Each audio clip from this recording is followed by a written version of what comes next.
एक बार भगवान गौतम बुद्ध के शिष्य जानना चाहते थे कि मोक्ष कैसे प्राप्त किया जा सकता है। शिष्यों की बात मानकर बुद्ध जी ने एक कहानी सुनानी शुरू की।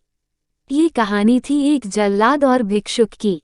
किसी राज्य का मुख्य जल्लाद, जिसने बहुत से गुनहगारों को दंड दिया था, अब वो रिटायर होकर राज्य से बाहर एक कुटिया बनाकर जीवन व्यतीत कर रहा था।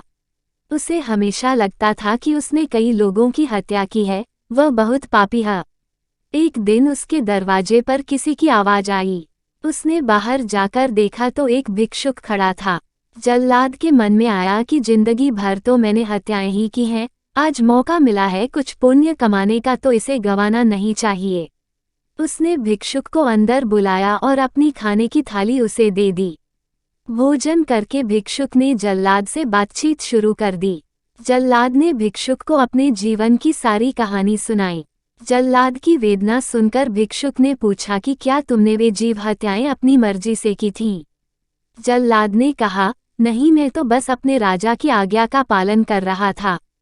तब भिक्षुक ने कहा, तब तुम अपराधी कैसे हुए? तुम तो अपने राजा के आदेशों का पालन कर रहे थे। जल्लाद को एहसास हुआ कि वो किसी गलत काम के लिए जिम्मेदार नहीं था, उसका कोई दोष नहीं है।